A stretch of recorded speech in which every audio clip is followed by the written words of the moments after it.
probabilité. Donc, nous allons d'abord parler du langage en fait des événements et ensuite nous parlerons des probabilités sur un ensemble fini. Donc, ensemble et avant tout de même de démarrer, c'est très important de préciser que notre entrée sera une activité introductive sur le diagramme de Venn que vous allez découvrir aujourd'hui.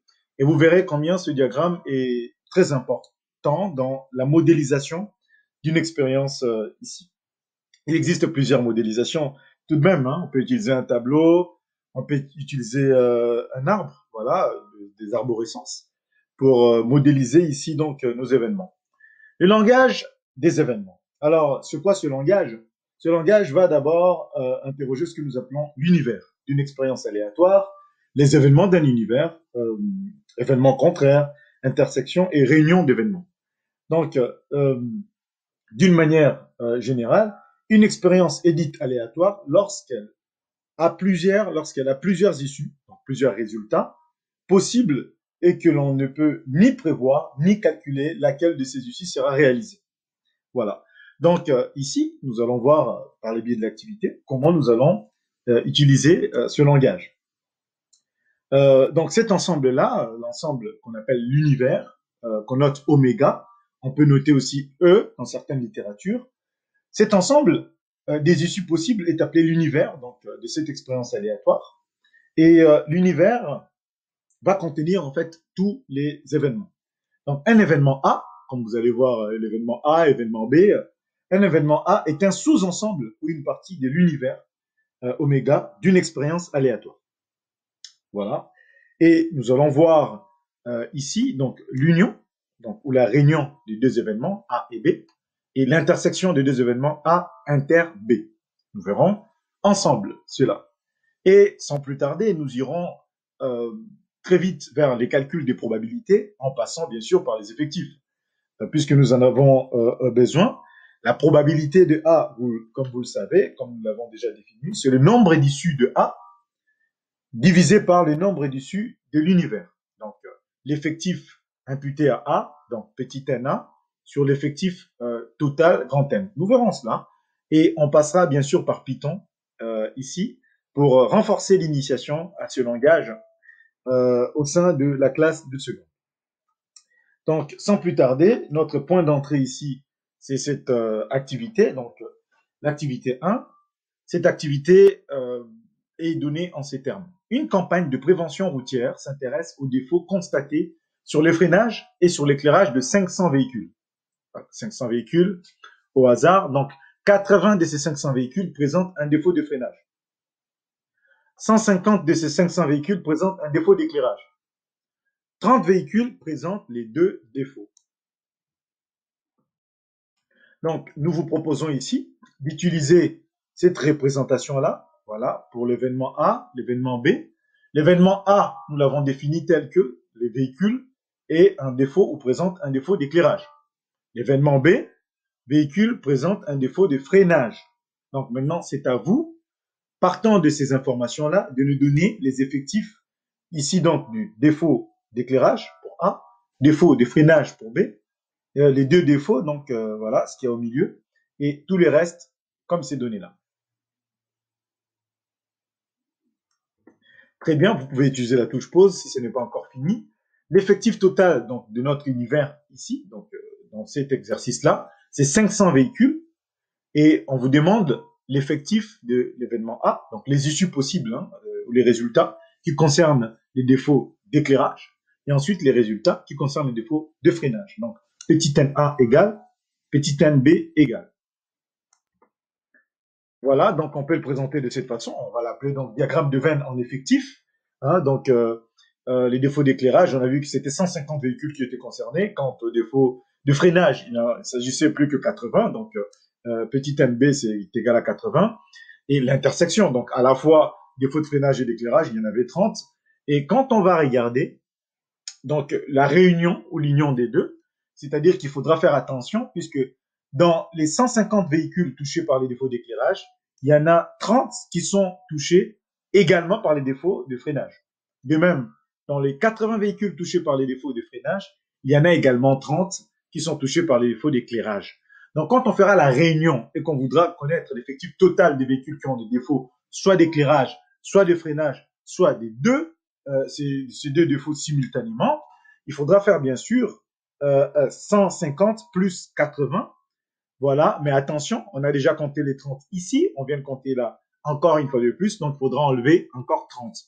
Donc, on aura un total de 150 plus 80, ça fait donc 230 moins 30, puisque il y a 30 véhicules qui ont à la fois des feux de freinage et d'éclairage, et nous aurons donc la réunion ici, il n'y en aura plus que 200. Et donc, les restes, donc A union B bar, donc le contraire de A union B, qui est de la réunion de A et B, il ne restera plus que 300 sur les 500 concernés. Voilà, donc,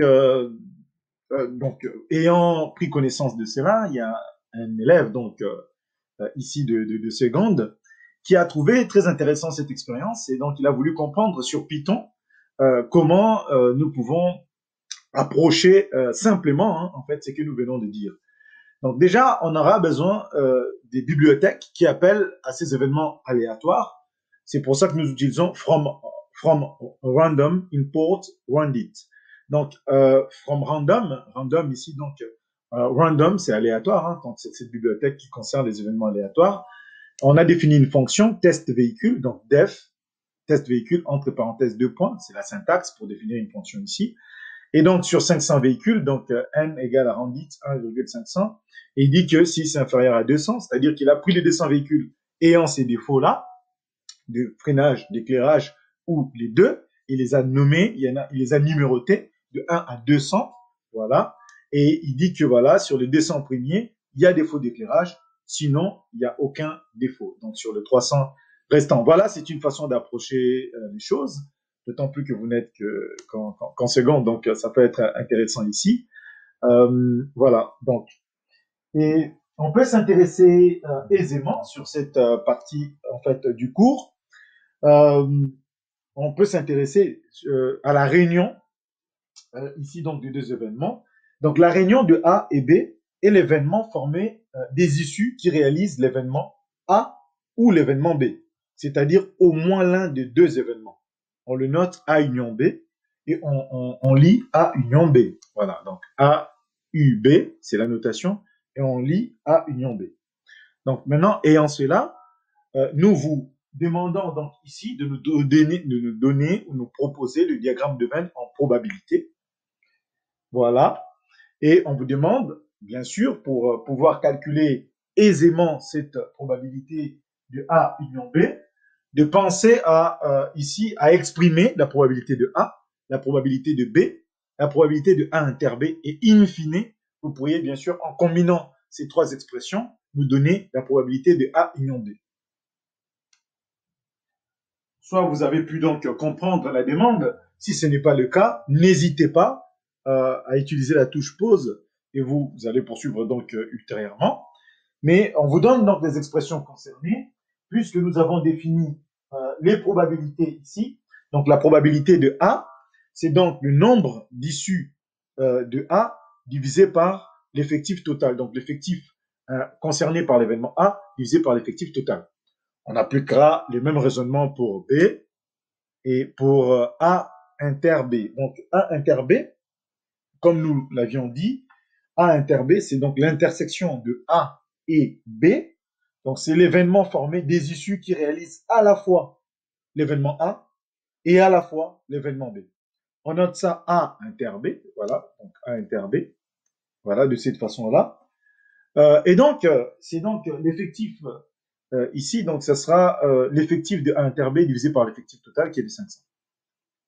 Et nous vous livrons cette formule, donc cette expression de la réunion, donc la probabilité de A union B, pour tous les événements A et B. Donc, on a A union B égale à probabilité donc de A union B, c'est égal à probabilité de A, plus probabilité de B, moins probabilité de A inter B. Donc, probabilité de A union B égale à probabilité de A, plus probabilité de B, moins probabilité de A inter B. Au passage, notez bien que quand nous parlons des probabilités, les probabilités, ce sont des quantités comprises entre 0 et 1. Voilà, c'est inférieur ou égal à 1, c'est supérieur ou égal à 0. Donc, ne nous donnez pas des probabilités négatives ou des probabilités qui ont des valeurs supérieures à 1 parce que ça sera absurde. Donc, très bien, on peut donc faire ici l'application numérique et soutenir ici que la probabilité de A union B, c'est 200 sur 500, voilà, ou 2 cinquièmes, voilà, 2 cinquièmes, c'est 0,440%, donc c'est bien compris entre 0 et 1. Donc, le diagramme de Venn en probabilité, ici, a permis de trouver ici la probabilité de A union B, voilà, nous l'avions, et grâce à cela, nous pouvons trouver l'événement contraire. Alors, notez bien que la probabilité d'un événement contraire peut se calculer d'une certaine façon. Alors, comment se calcule la probabilité d'un événement contraire? Nous savons que probabilité de l'événement contraire, on va prendre un tout petit peu de temps pour s'expliquer ici donc avec vous sur ce calcul de probabilité donc concernant l'événement contraire. Donc, vous savez que la probabilité, vous avez donc que A, ici, A, l'événement A, union, donc l'événement A bar, donc A union A bar, ça nous donne ici l'univers. A union A bar nous donne ici donc l'univers. L'univers ici étant l'ensemble ici de tous les issues possibles concernées par notre événement. Donc, ça, c'est su, vous le savez, c'est très bien. Chacun d'entre vous peut l'exprimer. Et donc, ça ne posera aucun problème pour personne. Voilà. Donc, ça donne l'univers. Donc, ayant cela, qu'est-ce que nous pouvons exprimer à partir de ça? Nous pouvons simplement dire, donc, probabilité événement contraire, nous pouvons dire ici que, en termes de probabilité, donc la probabilité, dans le calcul de probabilité ici, donc probabilité de A union B, puisque cela va concerner l'univers, donc voilà, si nous l'exprimons de cette façon-là, cette probabilité va valoir donc la probabilité de l'univers qui vaut 1.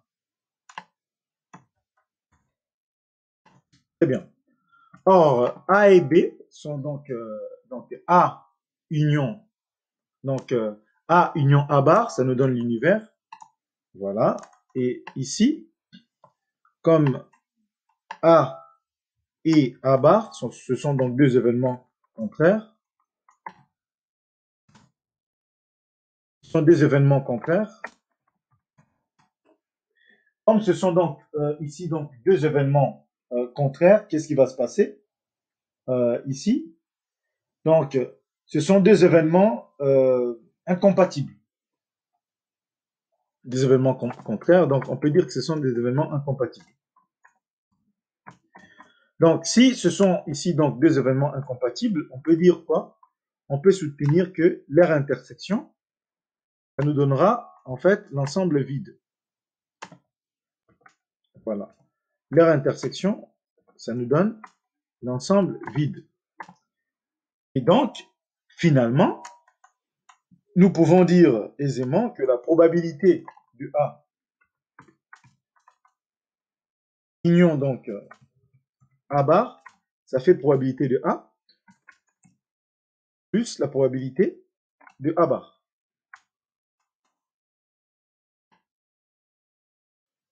Probabilité de A plus la probabilité donc de A bar. Alors, ayant cela, vous allez me dire, c'est très bien tout ça, mais à quoi ça nous sert? Ou à quoi ça nous servira? Donc, ça va nous servir dans les calculs en fait des probabilités, surtout concernant des événements contraires. Pourquoi? Parce que nous pouvons désormais soutenir que si A et B sont deux événements contraire ici. Et la probabilité de l'univers, comme vous le savez, ça vaut 1. Donc, on sait que cette probabilité-là, donc cette expression-là, vaudra donc 1. Ça vaut 1. Si ça vaut 1, c'est-à-dire que la probabilité ici donc de l'événement contraire, c'est 1 moins la probabilité de l'événement en question. Donc ça, c'est ce dont on a besoin en fait ici pour pouvoir poursuivre. Donc voilà une manière de récapituler cet événement. Donc A union son contraire, ça nous donne l'univers. La probabilité de l'aire réunion, sachant que ce sont deux événements contraires, ça sera la somme de l'aire probabilité, puisque A inter B, c'est l'ensemble vide, donc l'aire probabilité, ça vaudra 0. Donc, probabilité de A union A bar, c'est probabilité de A plus probabilité de A bar. Et cela vaut 1. Donc, probabilité de A bar, d'événement contraire, c'est 1 moins la probabilité de A. Donc, là vient donc le fait que la probabilité de A union B bar, c'est 1 moins la probabilité de A union B. La probabilité de A union B bar, donc l'événement contraire de A union B, ça sera égal à 1 moins la probabilité de A union B. Or, nous avions calculé la probabilité de A union B et nous avons vu que ça valait 200 sur 500. On peut donc soutenir ici que la probabilité de A union B bar, c'est donc 1 moins 200 sur 500 et ça nous fait donc 500 sur 500 moins 200 sur 500. Donc ça fait 500 moins 200 sur 500. Ça fait donc 300 sur 500. Voilà donc le diagramme de Venn en probabilité. Voilà. Nous l'avons donc présenté, la probabilité de B, la probabilité de A, la probabilité de A inter B, la probabilité de A union B bar, donc ceci la probabilité de A bar inter B bar. Nous l'avons donc trouvé et nous l'avons exprimé. Nous vous proposons cette question flash, c'est-à-dire de nous définir ici, donc en langage naturel, les événements suivants. Nous savons que A, c'est donc A, pour A, il s'agissait que les véhicules aient un défaut d'éclairage. Alors, exprimez-nous en langage naturel A bar. Voilà. A, véhicule présentant un défaut d'éclairage. B, véhicule présentant un défaut de freinage. Comment allez-vous exprimer en langage naturel A inter B? De même, A union B. Donc, n'hésitez pas à utiliser la touche pause. Mais voilà, nous vous proposons ici donc une rédaction possible. Donc, A bar, c'est non A. C'est l'événement contraire de A. C'est-à-dire véhicule ne présentant pas de défaut de freinage. A inter B, c'est aussi ce qu'on note A et B. C'est-à-dire les véhicules présentant, ici, donc véhicules ne présentant pas défaut d'éclairage. Il s'agissait ici d'éclairage. Donc, voilà. A inter B, c'est-à-dire véhicule présentant défaut d'éclairage et défaut de freinage. Et A union B, donc A ou B, donc c'est-à-dire que les véhicules qui présentent soit un défaut de freinage, ou soit un défaut d'éclairage, ou soit les deux simultanément. Très bien. Donc maintenant, on va vous poser quelques questions. Voilà, donc les questions 3 et 4. Prenez le temps de les découvrir et proposer quelque chose. Question 3. Quelle est la probabilité que les véhicules présentent un défaut de freinage, mais pas d'éclairage? Question 3A.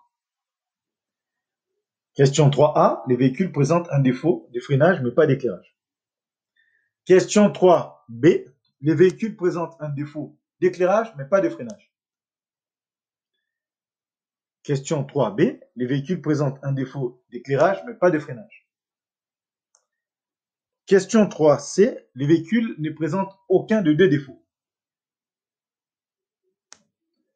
Question 3C. Donc, On vous demande d'exprimer et de calculer la probabilité que les véhicules ne présentent aucun des deux défauts. Question 3D. Les véhicules présentent au moins l'un des deux défauts. Donc, donnez la probabilité que les véhicules présentent au moins l'un des deux défauts. Comment vous allez l'exprimer afin de poser les calculs. Et la question 4. Un véhicule présente un défaut d'éclairage. Déterminez la probabilité qu'il présente également un défaut de freinage. Question 4. Un véhicule présente un défaut d'éclairage. Déterminez la probabilité qu'il présente également un défaut de freinage. Voilà donc ces questions 3 et 4. Donc, c'est à vous de prendre le temps de l'exprimer. Voilà. Ici, donc, les véhicules présentent, on veut la probabilité pour que les véhicules présentent un défaut de freinage, mais pas d'éclairage. Défaut de freinage, nous savons que c'est B. Mais dans B, on a compté aussi des cas où il y a à la fois, freinage, défaut de freinage et éclairage. Donc, qu'est-ce qu'on va faire? On va donc soustraire à la probabilité de B, la probabilité de A inter B. On soustrait à la probabilité de B, la probabilité de A inter B, afin de trouver donc les résultats. P de B, c'est 80 sur 500, moins probabilité de A inter B, donc 30 sur 500, ça nous fait 50 sur 500. Voilà, donc 50 sur 500, ça nous fait donc 1 dixième. 0,1. Probabilité comprise entre 0 et 1, tout va bien. Deuxième question, donc la probabilité qu'il ait un défaut d'éclairage, mais pas de freinage. Défaut d'éclairage, c'est probabilité de A, et nous savons, par le même raisonnement, donc éclairage et freinage, c'est A inter B, et donc c'est 150 sur 500 moins 30 sur 500. Voilà, ça nous fait donc 120 sur 500. Très bien, on choisit un véhicule au hasard parmi ceux qui ont été examinés. Quelle est la probabilité que le véhicule ne présente aucun de deux défauts? Aucun de deux défauts. C'est l'événement contraire de quoi?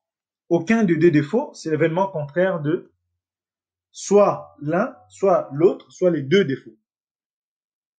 Donc, la probabilité qu'il ait aucun de deux défauts, c'est 1 moins la probabilité qu'il ait au moins un de deux défauts. Donc, soit l'un, soit l'autre, soit les deux. Donc, en l'occurrence, c'est 1 moins 200 sur 500. Voilà. Donc, c'est ce qu'on avait trouvé, 300 sur 500. Donc, on choisit encore un véhicule au hasard parmi ceux qui ont été examinés. Quelle est la probabilité que les véhicules présentent au moins l'un de deux défauts?